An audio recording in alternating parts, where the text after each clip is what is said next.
Hər vaxtınız xeyirli olsun dəyərli izləyicilərim. Pərpətöyünün faydalarından yəqin ki, hər birimiz xəbərdarıq ki, içərisində hansı minerallar, hansı vitaminlər var.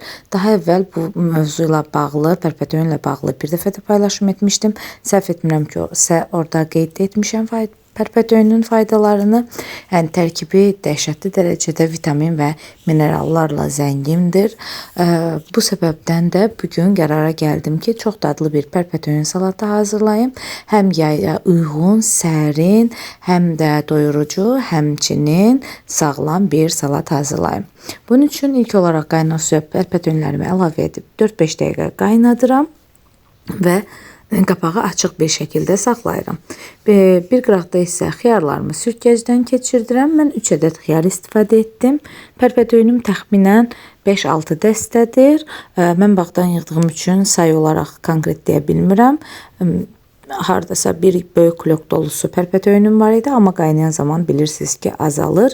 3 ədəd xiyar əlavə istifadə etdim. Siz ərzaqları artırıb azalda bilərsiniz əlbəttə ki, həm ağız dadınıza, həm də zövqünüzə uyğun olaraq. Xiyarları süzgəcdən keçirdikdən sonra isə sularını süzürəm. Çünki xiyarlar çox sulu olurlar və qatığı sulandıracaqlar. Bu da xoş bir dad, xoş bir görüntü verməyəcək. O səbəbdən də yaxşı-yaxşı bacardıqca sularını süzürəm. Videoda da aydın şəkildə hər biri görünür. Bu arada daha əvvəl pərpətöyün turşusu videosu da hazırlamışdım. Əgər sizə maraqlı olsa, daxil olub kanalıma baxa da bilərsiniz. Siz də hazırlaya bilərsiniz. Xiyarları da xiyarları qabıma əlavə etdikdən sonra 3 diş sarımsağı təkrar süzgəcdən keçirdim. Onu da xiyarın üzərinə əlavə edirəm.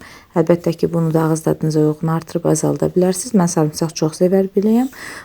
O dadı, o qoxunu çox bəyənirəm. Ona görə də biraz bol istifadə edirəm. Bu arada pərpətöyünlərimiz də qaynadı. Onları aş süzəndən keçirdirik və soyuması üçün saxlayırıq.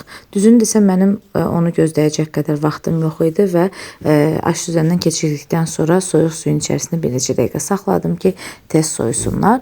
Daha sonra isə pərpətöyünlərimizi bacardıqca səliqəli və kiçik ölçülərdə doğramağa çalışırıq. Biraz əzildiyinə görə səliqəli doğramaq çətin olsa da maksimum bacarırıq, çalışırıq ki, səliqəli doğraya bilək.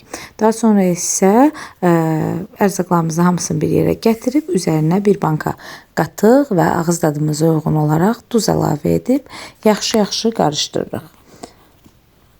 Daha sonra isə hazırlamış olduğumuz salatı soyması, özünə gəlməsi və dadını tutması üçün soyuducuya saxlayıb, hazır olduqdan sonra isə süfrəyə servis edə bilərik. Hazırlayan hər kəsə indidən nuş olsun. Ümid edirəm ki, dadını siz də çox bəyənərsiniz. Özünüzə yaxşı baxın, hələlik.